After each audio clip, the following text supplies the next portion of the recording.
All right, we're live.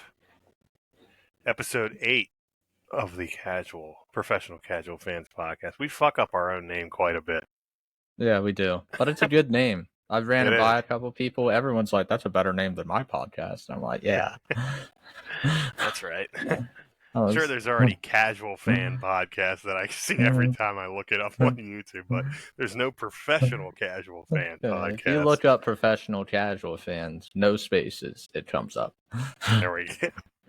Yeah, I keep But if you add spaces, it doesn't. Yeah, it's some wrestling thing I get every time. I have to look up, I'll always be like Professional Casual Fans, Cole Dennis, Andy Baum, and then every now and then it'll actually pop up. Like one episode. Let's go. All right, so we already talked about it was a rough weekend, and then the nail was put into the coffin of it maybe being the roughest week of sports I've ever had, because the Orioles went down like squealing pigs, and it was heartbreaking, truly. Like I don't know. What are your thoughts? A lot of Orioles fans are in the dumps today. A lot of people getting mad. My brother, he's pissed. He was like, I thought it was finally going to happen in my lifetime. I was like, Andy said the same thing, basically. I mean, I'm happy with how good the team performed. Like, everyone coming into this year said the downfall would be our starting pitching, and when it mattered most, the starting pitching bit us in the ass in 2 of the 3 games. Bradish was dealing game 1, but the next 2 games, the starting pitching shit the bed, and it's hard to come back when you're down 8-0 and 6-0 in the first 2 or 3 innings. I think we're going to go back on this series for a while, at least until they have playoff success, and wonder what could have happened if Gunnar doesn't get caught stealing on that play. Well, I saw something where that was supposed to be a hit and run, and hits missed the call. Yeah, that's why Hyde looked so pissed, not only because Gunnar got caught stealing, but it sounded like there was a little bit of a rift there, because Brandon Hyde was saying it was a miscommunication, and Gunnar said it was Hyde's call for the steal, and I was kind of like, ugh. But, I look at this as this season was The Empire Strikes Back, right? Great. I think overall, well-renowned. Everybody thinks that's the best Star Wars movie, right? But the ending is most people would say so. Yeah, the ending is kind of it's a cliffhanger and a half, because obviously Luke gets the bad guys the bomb dropped. Yeah, Luke gets the bomb dropped on him. What happened? And then obviously Han Solo gets put into the carbonite.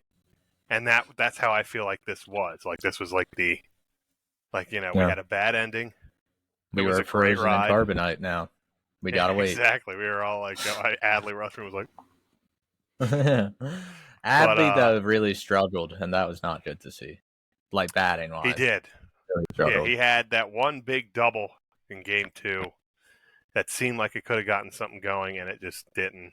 But I do have a bone to pick with Orioles Twitter and Orioles fans, because, as you know, I am a Baltimore Orioles fan, and I'm a Washington Commanders fan. But I grew up in Philadelphia, so I follow Philly sports in a way. I'm a big Sixers fan, but I follow the Phillies. And I feel like the Philly fans have a good gauge onto when to react to things and when not to. And they have a good gauge of, like, their players and, like, how their players fit into the rest of the league. And I always criticize them, saying that they, like, overreact to the thing. But looking at how Orioles fans are reacting to this, I realize that, like, Philly fans, as far as, like, baseball IQ, I feel like it is much higher than Orioles. And I hate to say that, but the way that these people are reacting and, like, wanting to blame Mike Elias for this loss in their first season of really competing, where we are in the middle of what could possibly be one of the most successful rebuilds in the history of sports. And he is the architect of it. And people are going to blame him, saying that he didn't do enough in their first season of really competing. They won 101 games in the AL East in Adley Rutschman's second year, Gunnar Henderson's second year, but his rookie year. They don't even have their best prospect up yet in Jackson Holiday. And I get the whole argument of the pitching, and people thought that they needed to do more in free agency to address that. They wanted bigger free agency signings. They wanted things to happen at the trade deadline. I got news for you. Those don't always work out. Yes, Nathan Eovaldi worked out in a very, very convenient way for the Rangers, but you know what their other two big free agency signings are doing? Max Scherzer wasn't on the roster, and Jacob deGrom has to have Tommy John again. So they don't always work out. Yes, Jack Flaherty and Fujinami, massive, bummers. They did not work out at all.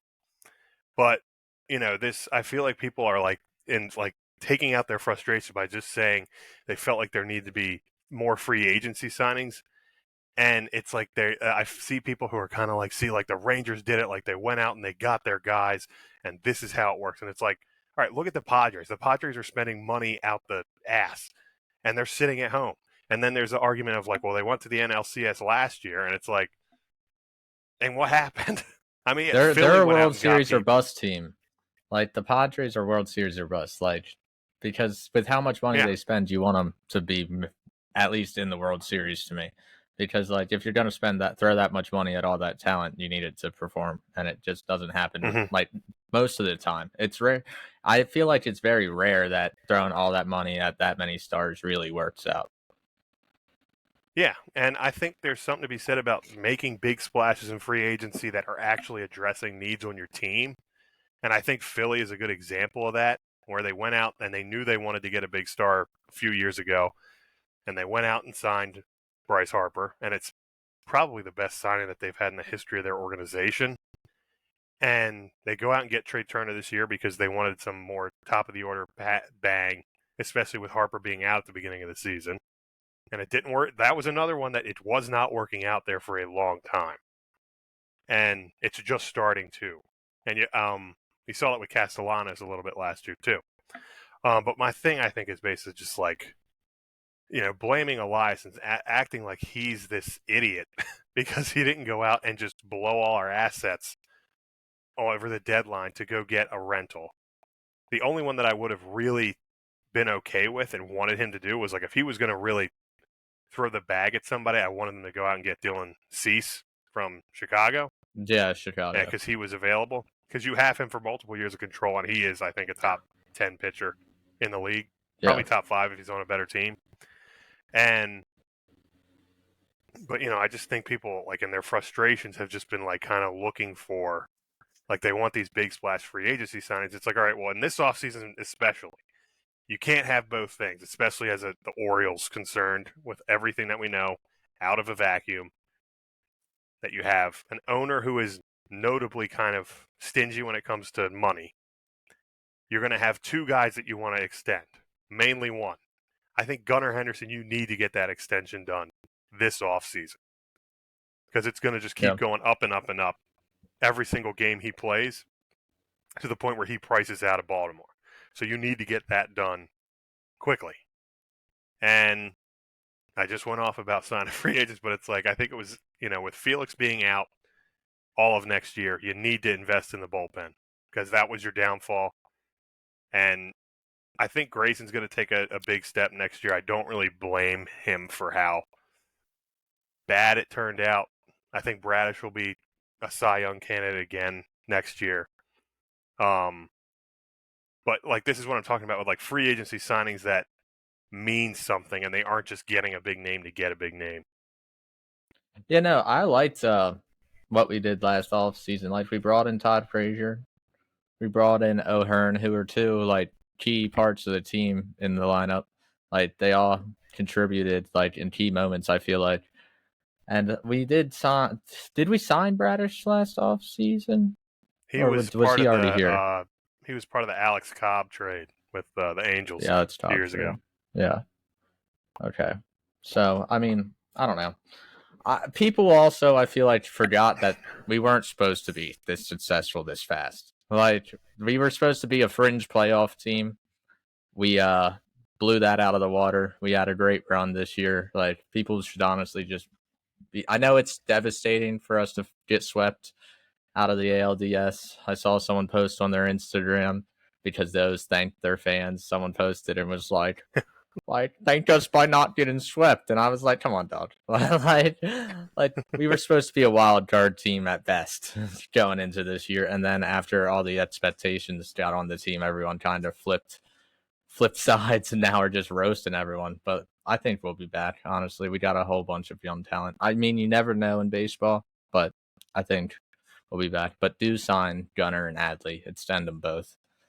Yeah, like I think that's the big thing. Like one thing that I don't like is like I see a lot of down talking about Adley, a lot of shit talking Adley, and it's like number one, he's in his second year.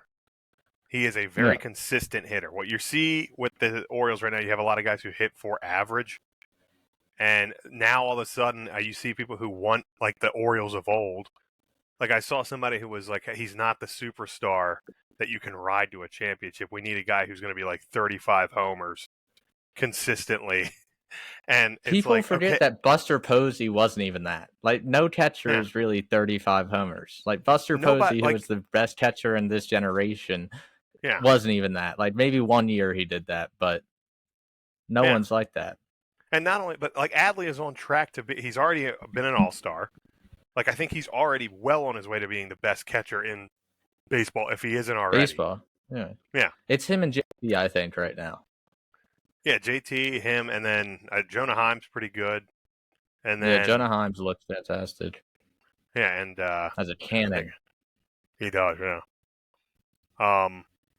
But yeah, I mean, it's one of those things where like it's like you want 35 homers and like a consistent bat. It's like okay, so you want the best player in baseball basically is who you think we need. It's like Yeah. we need Ronald Acuna. That's basically what he said. It's like we need Shohei At Ohtani. catcher, who plays Yeah, a harder defensive position. yeah, and it's like yeah, that would be great. But like I said, like they were saying that you can't rely on Adley. It's like okay, well, it's a good thing you have Gunnar Henderson. It's a good thing you I have know who Jackson popped Holiday off. coming up. Yeah, Heston Yeah, Kjerstad Gunnar could be looked that great. guy that can give you all that power. Oh yeah, Heston I think will be a power guy when he comes Yeah. up, and like next year I think the lineup's gonna be even better. I feel like it's gonna be nice Yeah. because the infield next year. I was thinking about this. The infield next year could be just so dirty, so young. You got Mm-hmm. Mountcastle at first, and I would play Henderson at third, and then have like Westberg and Holiday at second and short. Yeah, I agree with that. And you can honestly interchange. You can put Holiday at second. That's the thing is like that you Yeah, can move and them all yeah, around. But yeah, and then you also have Kobe Mayo. I do think like you have Joey Ortiz and Connor Norby, who I just don't think stand a chance of cracking yeah, the no, roster. But that's where it's like some of these, that's there is a depth though. point. It's depth, but it's also like Like, those are assets because those guys go into another yeah, organization and immediately become top prospects. So you could that's get true. really good, pieces for that. And I also think Cedric Mullins should probably be on the trade block too. Yeah, He was I was hoping terrible. he'd be the clutch guy. I was hoping he'd be clutch, but he was not good at all this postseason. Now he had a really Because bad last month of the season. throughout the year, though, he's always been like the guy in the biggest moments that put together a swing that like Mm-hmm. made us win a game or tied a game up or made a defensive play that was something. But he just was not looking good in the postseason at all. Yeah, it was rough. It was a rough go for him, and I love Cedric. It's awesome that he was able to kind of see it through as far as going through the rebuild and being in these playoff games and but I think ideally you want Cowser to eventually take over in center. Yeah, And I think Cedric still got his stock is pretty high. He's a great defensive center fielder. I wouldn't be swipes upset if they bases. kept him. Yeah, exactly. I wouldn't be upset if they kept him, but I just think you do have to wonder if he can be used as an asset to get other pieces that you need. But Jorge yeah, I mean, I Mateo, think he might be able to get rid of. yeah, and even that Jorge was the only one balling out other than Yeah, Gunnar. I know. I mean, um, Gunnar was the only dude performing like this hit five, postseason. 6 for 12. Like I know. and hitting off of the He was biggest thing trying for his me. hardest. Yeah, like the biggest thing for me with Gunnar is I get so excited whenever he hits off of lefties because all season long the whole thing with him was that he wasn't able to hit lefties, and that was like his biggest problem. And hit a bomb off a lefty in game 2, and really faced majority left-handed pitching and got hits. So, Gunnar is your And superstar of the people, future. You got to give that extended yeah, to I him. know. Got to get That that dude's done. going to be the 35, 40 home run guy. Mm-hmm. Like, he can be that guy. And DL Hall looked good MVP, too. maybe. Yeah, DL DL Hall. Hall's been dealing since he's came up. Yeah. And, I can't stress enough, too, that there are in-house. Like, a big thing I think why Elias isn't making these moves is because he feels like there's in-house options that could eventually be the pieces that we need. Yeah. You got Cade Povich, who's another guy who could potentially be like a 3-4 starter, or he could be in the bullpen if you need him to. Like I said, I would like to get like a Josh Hader type or something just to have for this season, just when Felix is out. And Stroman, somebody who I'm interested in. But this just felt like it was like the kickoff of hopefully a long run of sustained success. And I know people are frustrated. I'm frustrated too. It was a shit ending to a great season, but there's no reason to go so like almost nuclear because I felt like everybody Yeah, looking let's at get rid of everybody. yeah, like everybody looking at the Orioles from the outside was like, this is a great franchise. Like they're going to be really good for a long time. And everybody who's a fan of the team was like, we need to sign more people. Elias is an idiot. High needs to go. And it's like, just take a breath. Let's chillax a little bit. Yeah, but I'm like off the my Astros rant. when they rebuilt that team, they didn't really go out and sign like besides pitching. They went out and got pitching, but like all their hitters were like in-house pieces they just brought up. Like maybe that is the move. Just sign a nice star pitcher. But Yeah, I don't think that's they'll what. split. And that's not Elias's fault. It's our owner's fault, if anyone, because he's always been the stingy one. Oh, absolutely. And I do wonder if Angelos. He was in the clubhouse after they won the division, and and clinched the playoffs. And I wonder if he sees this because he wasn't really in like the controlling like a manager of the team. Yeah. When they were going to the playoffs in like the early like 2010s. And 14 to 16. yeah, like Yeah. the 2014 season. And you wonder if he sees this and the success and then like the money that it brings in, and then he says to himself, actually, we need to actually invest in these players, get these guys staying here for a long time. And but yeah, I mean, it's one of those things. I love those fans. It was awesome to be in that environment. It was electric in Camden Yards, and I saw Austin Hayes said that he wants to play in that environment just over and over again, and he was happy that the fans kind of got to be back in that again. And you just hope it wasn't the last time, and I seriously doubt that it was. But if anything, that this was a fun season. AL East champs, you can't take that away from us, right? Hey, no AL East team won a playoff game. Yeah, exactly. Like all of them got swept up out of there. So brutal. Just terrible irony that we go 91 straight series without getting swept or something like that, and then you could call first it. You playoff could see it series happening. gone. Yeah, when they weren't brutal getting irony. When they weren't It getting was like swept, that it was Star Wars moment. Ironic. Like all season long, I was like, watch, we're not going to get swept. And then like the first series of the playoffs, we're going to get just ran out of town. Yeah. I mean, but anyway, that's it for the Rangers. They look hot. They've been hot. They've been playing for their lives for weeks now. So they've been in that playoff mentality for weeks. Then they didn't have to take a break because they were the wild card team, which they even said kind of helped them because it fired them up more, and they didn't have to stop playing baseball. So that's what you're seeing with a they lot of just these had wild hot card bats. teams. Yeah. Yeah, I mean the Phillies just went up 2-1 on the Braves. Big time. I think the Phillies are. So, I don't want to jinx they're gonna another do it team that I'm again. rooting for, but it's like Oh The no. Phillies just have that, like, they just feel like they kind of have the juice right now.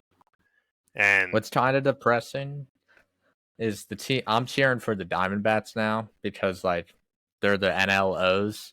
yeah, They're a bunch of young talent.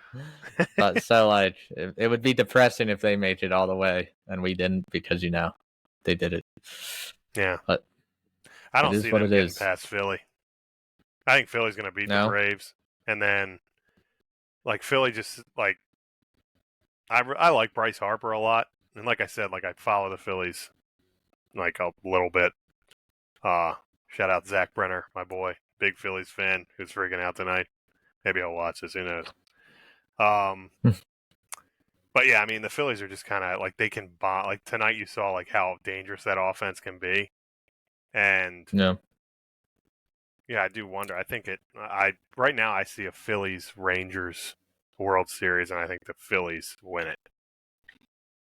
See, I'm calling it. it's gonna be It's gonna be interesting because the Astros since game one have looked good, but they're in a close one right now.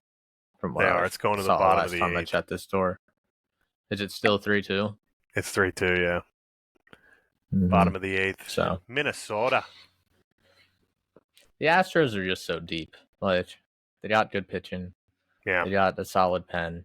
Like they don't really have a hole on that and they team. have the I feel like, pedigree. Like that's the other thing is they have that yeah, playoff. They know what they're doing. yeah, they're like the only team that goes into the bye and then comes like gets the bye and they're able to bounce back. Like Yeah, it because it's didn't like really rattle them too much.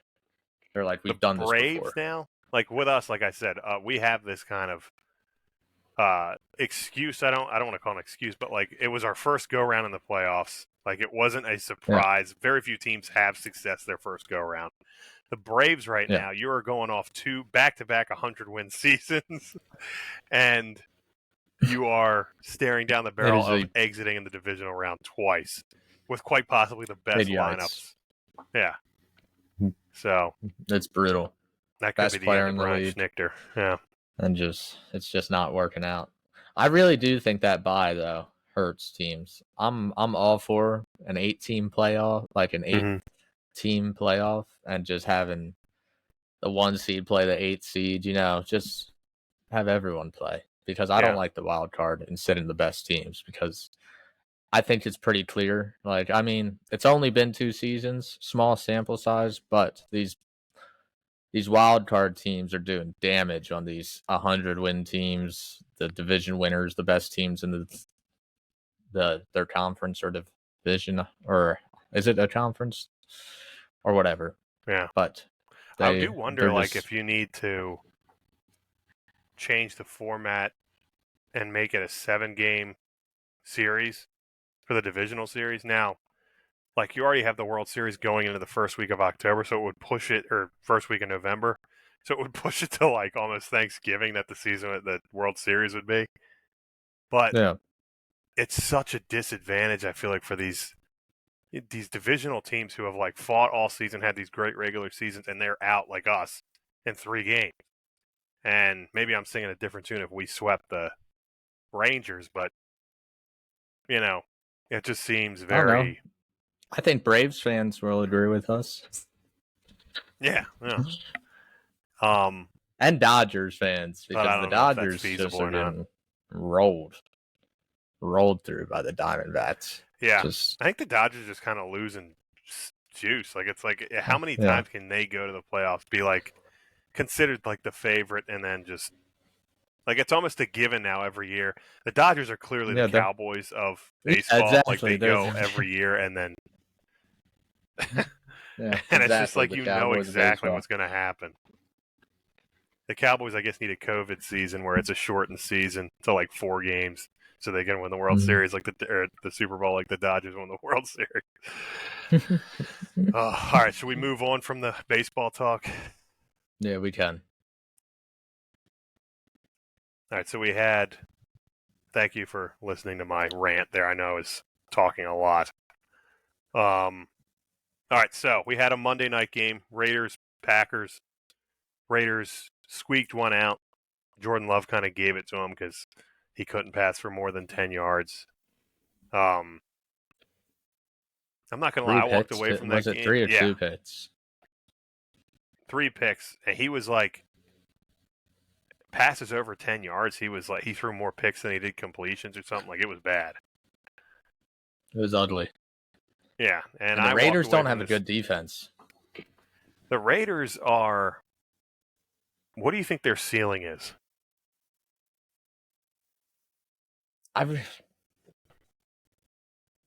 I think they're between like 7-9 or like 7-10 and a 10-17, like somewhere in that range. Because I don't know, I don't really trust Jimmy Garoppolo the most. Like he does win games, but like I feel like it's usually not because of him. It's usually the team around him, and I just don't think they really have the most talent on that team. I mean, they have a star running back in Josh Jacobs and Devontae Adams, but I don't know. I'm not a big fan of the Raiders' whole like depth chart, you know? Yeah, I was watching that game the other night. I'm the same way. I kind of see the Raiders as like a middling team. But if you look at that team and like the talent that they have, like you said, they have Josh Jacobs in the backfield.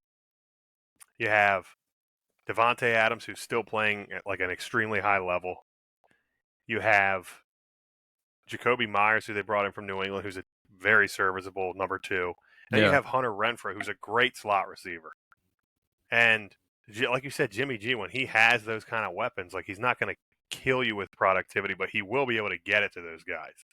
Yeah. And Max Crosby is a animal. Like he is Yeah, he's a unreal. Like the monster. way they were using him, like he is one of my favorite players in the league. Like the way he just can, he is a definition game wrecker. Like they don't really have any other big names on that line, and he is just able to like the way they stunt him inside his technique. He's so fast and strong, and just so like lanky. Like they have the ability. Like I think their next few games are pretty winnable. I think their biggest like obstacle is Josh McDaniels. I just don't think is a good head coach at all. No. But like they have what it takes. I feel like to be like a wild card team. Yeah, I could see that. That's like the highest I can see them going, though. And just because I have a feeling they're gonna beat up, not like even like beat up on weak teams, but just like be able to squeak out wins against like weaker opponents. But my thing is like the Steelers beat the Raiders. Yeah. And like I'm not that high on my own team, so in Las Vegas too. yeah, in Vegas for like the Yeah. first time in like 10 years, we beat them at their home field or something like that. It was a while. Yeah. Yeah. I mean, it's they're not like I said, they're not terribly impressive, but they have a pretty easy schedule coming up here where they could really stack some wins. And I'm not saying they're like a serious team at all, but like they're interesting to watch. Like if they figure this out, if they're able to kind of get something going, like it seemed they were on Monday night, like who knows? But the But other I wasn't side of that, even that impressed Monday night by them. I very was more just like disappointed, like you said, with Jordan Love.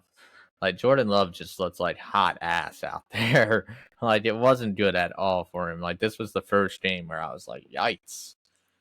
Is this the Nets guy?" yeah, he was. I came into this game like a pretty big Jordan Love guy. Like I think he makes some pretty impressive throws, like sidearm throws. Like he's got a strong arm. Like he can Yeah, uncork it. But man, he was just he looked lost back there. Like I said, like over 10-yard passes. He had 3 interceptions. He had Christian Watson wide open a few times, and he just either way overthrew him or way underthrew him, and just showed very little poise back there. But like, there's a few I thought he timing routes was. that he had. I thought he was gonna have a massive game this week, and it just not right at all. I need him to have 200 yards as part of one of my endeavors, and he had 176, I think, and I was furious. Like that last interception he threw to the end zone would have covered it right there, and I was like, "You." Yeah, no. I had 200 him for yards. 250. I had him for 250 because I really thought he was about to like go off against this Raiders defense. But hey, maybe the Raiders are better than I'm giving them credit for. But I still don't really think their defense is all that. Max Crosby, dog. Everyone else though, I'm not sold on. Yeah.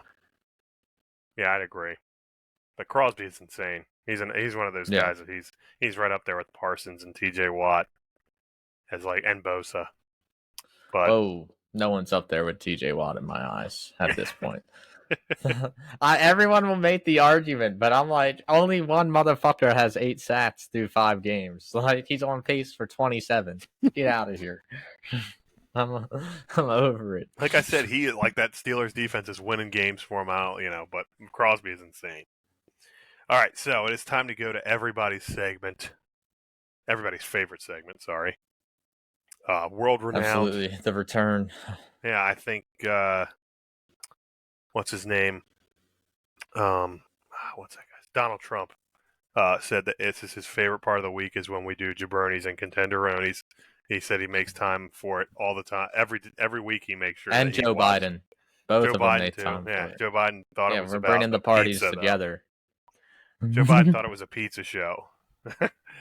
All right, so we got jabronis, contenderonies. We name a team. We decide are they jabronis, which means they are not good, or contenderonies, which means they are good. So our first team on the ballot of jabronis and contenderonies, part 2, are the Detroit Lions. So my question to you is, are the Detroit Lions jabronis or contenderonies? I am actually gonna go with Contenderonies here. Their defense has stepped up significantly from last year. Like they were a bottom tier defense. I think they're top 10 in most defensive categories right now. So that's massive for them. And then that offense is just so explosive. Ben Johnson as their offensive coordinator is just that man is drawing up some beautiful plays, getting people open. And Jared Goff's looking fantastic. Also, I think he's the number 1 rated quarterback, like PFF wise, like or passer rating, something like that, for through the first 5 weeks. So I think they're contenderonies.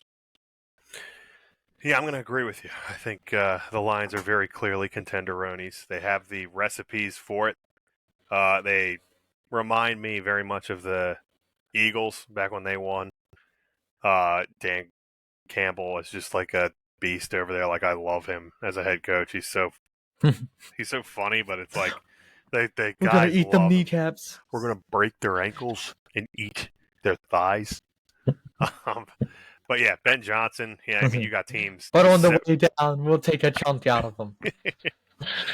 Like you said, Ben Johnson. Like you have teams salivating over the idea of like they're ready to just like if they had to shoot their head coach in the head right now, like they would if they could hire Ben Johnson. Like he's just one of those like stereotypical like the young white guy that like all teams seem to like want to emulate Sean McVay, and they're like, take him, just get him, just bring him in, and he seems like that next guy. But yeah, I mean Jared Goff, who was kind of like an afterthought in that Matt Stafford trade. I don't think if you asked the Yeah, Lions if he was going, go everyone ahead. thought the Lions got fleeced in that deal by giving up like Stafford for Goff, but it turns out Goff might be better. Like Goff has been better through the 3 years, besides the 1 year where they won the Super Bowl. Yeah, Jared Goff consistently shows if you put him in a good system where he doesn't have to do that much, he thrives. And right now, Amon-Ra St. Brown, the tight end's name is like Oh, he's escaping me. Laporta, Sam Laporta, yeah. Laporta. He's killing it Yeah, he's too. going crazy. And they're going to get Jameson Williams back. And, I don't think they've unleashed Jahmyr Gibbs as much as he can be used. Like, I think he could be a lethal weapon for that offense. And like you said, the defense, I think the Jags are really regretting not taking Aiden Hutchinson over Trayvon Walker because he's been absolutely killing it. I mean, they lost Emmanuel And Mosley. Trayvon's been doing nothing. Yeah. And, but yeah, I think the Lions are clear contenderonies. They're going to win that division by multiple games. I think they're in contention I won't say that. I think the Niners pretty much. The Niners, I think, are the 1 seed. Yeah, That's going to be. I I think think they might. Niners are 1, but I would say the Lions can make it to the NFC Championship games this year. I would be willing to say that because I'm not Yeah. really sold on the Cowboys or the Eagles yet. I mean, the Eagles definitely I'm sold on more than the Cowboys, but The they have a Eagles just tough let people schedule hang coming up, around. and that will be where we find out. Yeah, the Eagles let people Yes. hang around, and I just don't think, to be quite honest, like I think the Niners right now are pissed, and like they're playing like they are pissed after what happened to them last year, and like I could see the Niners going 17-0, and they'll probably lose this week. Now that I say that, Yeah, no, I won't spoil my predictions this weekend, but I I just have them don't on see. upset alert. Yeah, boy, we got another Cowboys Cardinals here. But they're just ridiculous, and there's no weaknesses. Like people always said with the Eagles, there's no weaknesses. There's literally no weaknesses with San Francisco right now, and like they just, like I said, they seem pissed. I think they're just like rolling everybody. Huge statement win for them, but not talking about the Niners. All right, Lions. Both of us said Contenderonies. Next team, a team that seemed like they got back on track this week, the Cincinnati Bengals. Jabronis or Contenderonies? Jabronis. I'm gonna go with Jabronis. With Only some because sass. I'm hoping my Steelers can hold on to the division somehow, some way. We'll figure it out. The defense hopefully carries us. But I don't know if it's like reliable for your offense to just feed Jamar Chase. Like I don't know if that's gonna work every week from here on out. Like that's been their go-to the past 2 weeks. They want to just Joe Burrow has seemingly just had tunnel vision for Jamar Chase. I mean, against the Cardinals, it worked really well. He put up like this craziest stat line. He had like 15 receptions for 200 some yards and the 3 touchdowns also, I think.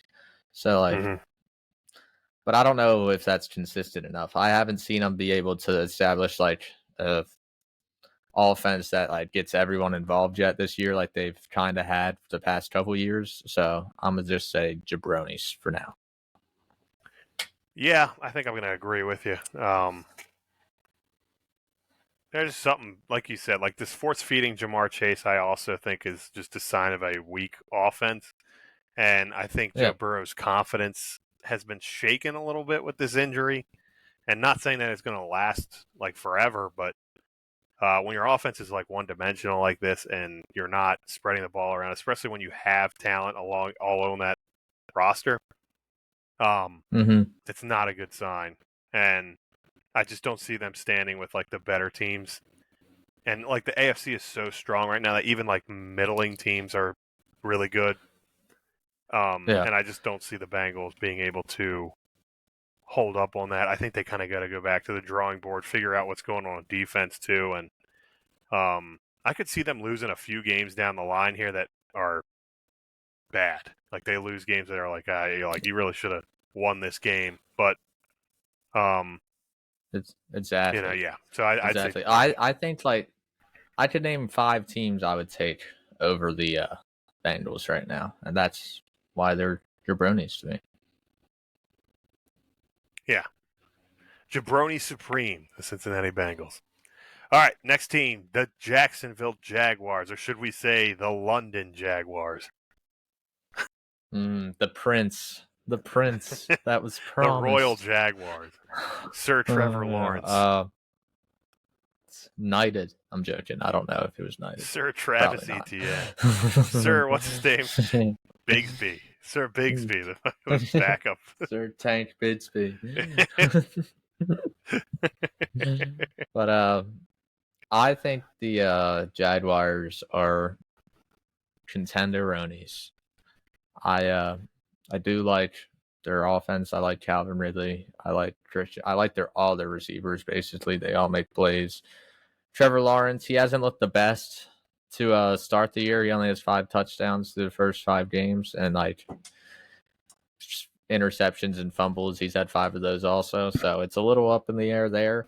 But I do think he'll be able to pull it together. They were a good team late last year. They got off to a slow start last year also, so I think they're going to pull it together later in this season.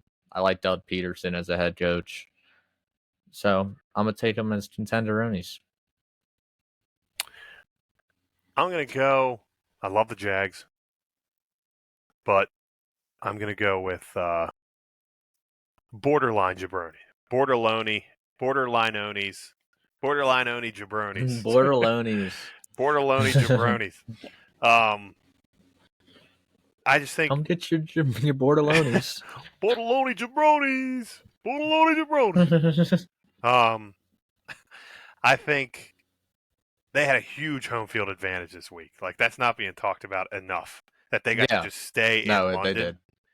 And that's, I think, played a huge factor in them beating the Bills. The Bills were like, where the hell are we? And the Jags were just like, oh, good evening, mate. And like, they were just like, they had fresh tea They got right the before. accent. Yeah. They're like, oh, this is an exquisite evening for some football, is it not? But I like the Jags, but the same thing I said with the Bengals, like the AFC is just too strong for them, I think, to have like a legit shot. I could see them like getting it together because Dougie P just knows how to get guys going, and Mm-hmm. they have a good enough roster. Like, their roster is ready to roll, but I just think the AFC is too strong for them to be playing at their current level and actually think that they can compete. Yeah. I mean, I don't know. I know the Bills were at a big disadvantage this week, but like, I don't think that. Yeah, I mean, the score made it look like it was close, but like, I think the Bills kind of scored 2 late touchdowns to make it look close. So I don't Yeah. really feel like that game was close at all. Yeah, there was definitely But some freak maybe if plays it's going on. played in American soil, they would have gone differently. But I would probably take the Jags again over here. Yeah, I mean, like I said, like the margin of error, I think, is very small. Like, as far as like Yeah, them being good or being a bad contenderoni, jabroni, but versus Jabroni. yeah, but They're for kind right of now, in that Buffalo tier right now to me. Like Buffalo is kind of up in the air to me. yeah, Buffalo comes out and looks like they're like world beaters, and then Buffalo does what they did last week, and the league is just so up in Yeah. the air every single week. But all right, let's move on to the next team. We got the Seattle Seahawks. I'm gonna go with Jabroni here. I love Geno Smith. I love what they're doing on the defensive side. All their cornerbacks are young, and they all seem like studs to me. But I don't think they do have like one really solid win to me, and that was over the Lions. But I think that was kind of the Lions coming off an emotional win, beating the defending champs, coming off that. So it was kind of like you could see the downfall because teams usually have that downfall after such emotional wins. Mm-hmm. So I don't think they can compete with the San Francisco's, the Eagles, or the Cowboys too, honestly. So I'm gonna say they're jabronis. Yeah, yeah, I kind of Seattle just seems like they're like kind of hollow almost, like with their Yeah. ability. I mean, And love Geno Smith, but I just don't think that's the guy that can take you to like a championship game. no, yeah, they had like, their defense is good this year. That's one thing that's different, is their defense is a lot better. Um, Now, they kind of struggled in it. Like, the game, obviously the score wasn't close, but against the Giants, they kind of struggled to score. And like they had a defensive touchdown. Like, the Giants, every single game the Giants have, they give the opposing team so many points off turnovers that it's like hard to say, like, man, did they really like blow them out or not? And now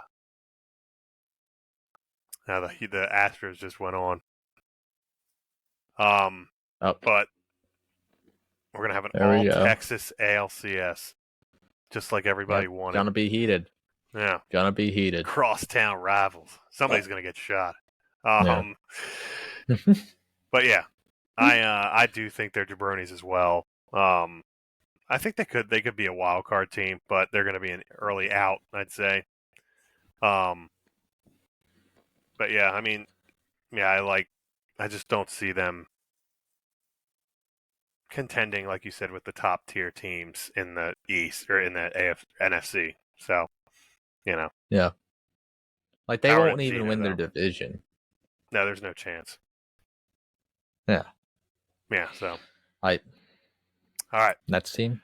So that's it for the jabronis and contenderonies. Do we want to do Oh. anything else? We're already at 45 minutes. Do we want to just because we're going to do 3 episodes this week since we shorted everybody. Everybody was salivating, waiting for that second episode and like crying tears because they just What kept else did we refreshing. have? We got a on little the segment I slate? call "How We Feeling," which are some teams that are not contenderonies.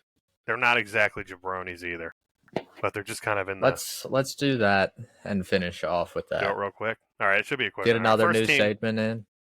So we got "How We Feeling," and these are just middling teams that probably, I think, were looked at as being bad early in the season, but they're kind of overperforming. And the first team that we have on the slate are the Atlanta Falcons, who had a pretty interesting win against Texans last week. Well, I'm feeling I don't know. I'm not really impressed with too many other wins. Like, I know they beat the Texans, but that was on a late game field goal. They almost blew that game.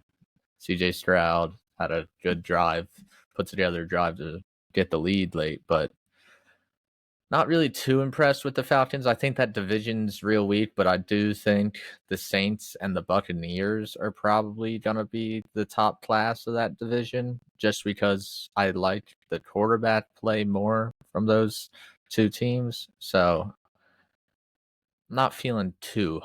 I'm up on the Falcons. Not a Falcon fan. Not doing the icky shuffle. No. Yeah, I think That's a Bengals thing. You're thinking about the Dirty Bird. Right. What am I? Yeah, Dirty Bird. There we go. You're not an icky shuffle guy either. You call them jabronis. So. No, definitely not a icky shuffle guy. Yeah, I don't know. Like Desmond Ritter had his best game by far. He was like on the he was on the verge of being benched. I feel like I guess Atlanta fans have been kind of jonesing for the boy Taylor Heineke. After the past few weeks, I saw a few jokes that like Atlanta fans seem to think Taylor Heineke's Lamar Jackson. He's not. He's better. But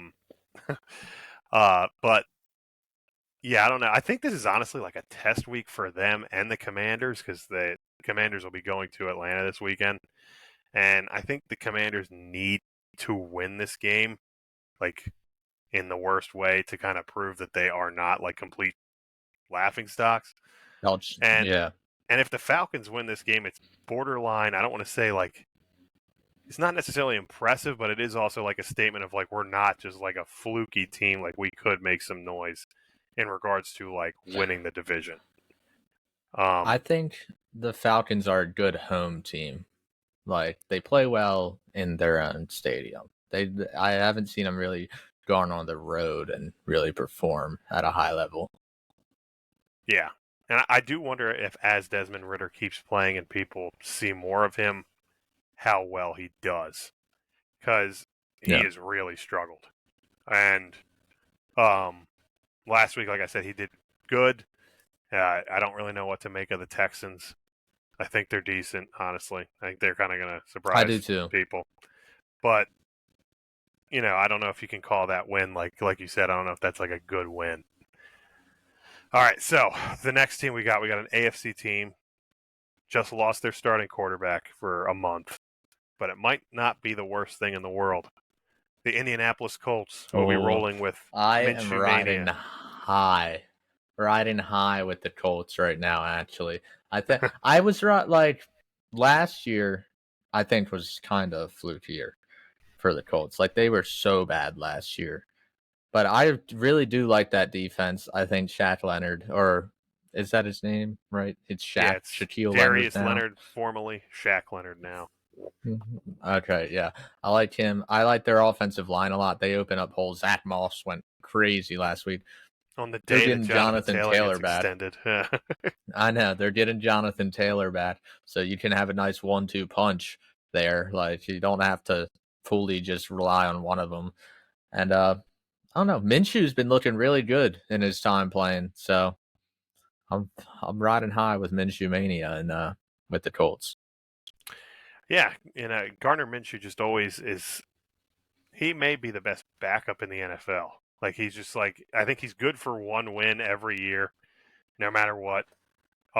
He gives your team a chance to compete. They may be in a better position with him starting than they were with Anthony Richardson. Although last game before he got hurt, it did seem like they were kind of figuring it out with him. Like, he has looked pretty good. Like, he's kind of offense is moving. He needs to stop taking these hits. I think he needs to stop running as much as he is, or Hits, he's going to yeah. have like a 2-year career. 4 This out of is 5 games he's left. yeah, 4 out of like 5 games he's played, he's left with injury. like not even close to a sustainable like model. But yeah, I mean the Colts that is a weak, weird division right now. I think the Titans are weirdly the worst team in that division, and like I Yeah, could see any like right now as it stands, I Texans I'd say are a long shot to win it, but I could see the Colts surprising people and taking this division. same. I do Yeah, think the Jags will, but I could see the Colts sliding in as a like wild card team. yeah, I don't. Yeah, it's like I said, it's just a weird. Like I feel like you're obviously only 5 games in, so you don't know that much. But it's like I feel like this year more than ever, like there's a lot of teams that you know nothing. Like it's like I have no idea if this is a Yeah. good team, if this is a bad team, and that whole division is just a mess right now. It feels like one of the more balanced years in football, like that I've been able to watch in a while. Yeah, where it's not a complete given as to who's going to be where. Yeah. All right, so next team we got on. Let's try and finish this up so we don't go over an hour again. We did so well last time. The Houston Texans. I've for the future, I'm riding high with the Texans. I think they'll probably be an 8-9, 9-8 team this year. I'm really feeling it. I think D'Amico Ryans has changed the whole culture in Houston. That defense is showing a lot of heart. Like, that defense is playing real well right now, and I didn't expect that at all. CJ Stroud has looked fantastic in his first 5 career games. He's like on pace to break every rookie record right now. So I'm rolling with Houston for the future. Yeah, I think they're, this year is kind of any kind of winning they do is just a complete bonus just because they've been expected to be so bad. They're getting a lot of contributions from guys who are overperforming, I think, right now. I think that'll ultimately end up going down Mm-hmm. as the year goes along. But, yeah, Stroud has shown huge, like every game he seems to make a jump as far as like his progression and like his development. And I think that's only going to continue. Um, First Ohio State quarterback I think we've seen like ever to actually come into the league and play well. And yeah, I'm excited to see what Oh, they Joe do. Burrow was at Ohio. No. And so yeah, I'm excited. Like you said, excited for the Texans' future. I think this year that they are going to have some games down the line where they're not competing for anything, but they're going to be playing teams that are, and it's going to be a really hard game, a hard out. Yeah, they might So ruin some seasons.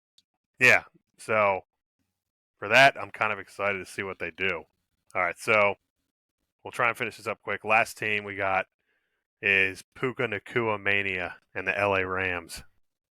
Oh, I've the LA Rams has been a team I've consistently bet on this year when they're underdogs, because it seems like when they've been underdogs, they've pulled those games out. In Seattle, it's Seattle's only loss was to the Rams. Last week, who did they play? The Eagles. It was the Eagles. Yeah, they lost 23-14. I mean, put up a fight. Yeah. They put up good fights in every game. Puka's been wild. They got Cooper Cup back. I really like what they got. I don't think Matt Stafford is like shot just yet. Like this dude still has at least another year in the tank, in my eyes. So, and Sean McVay is a really good head coach offensively, so they'll have that. Yeah, I don't think they're a bad team, but that's another case like the Seahawks where they're just in a division that is clearly going somewhere else. Just San Fran. It's Yeah. like you can't compete. Now, and I don't think they're a playoff team.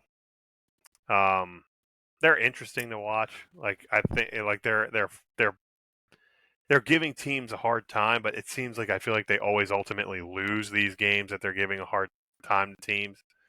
But they're playing good teams. They've lost in the last seconds to Cincinnati, and in a game in which Cincinnati had to win to even stay serious. Yeah. Obviously lost a essentially one score game against the Eagles. So yeah, I mean it's interesting to see what happens with They, Stafford. I think, also played San Francisco the closest this year.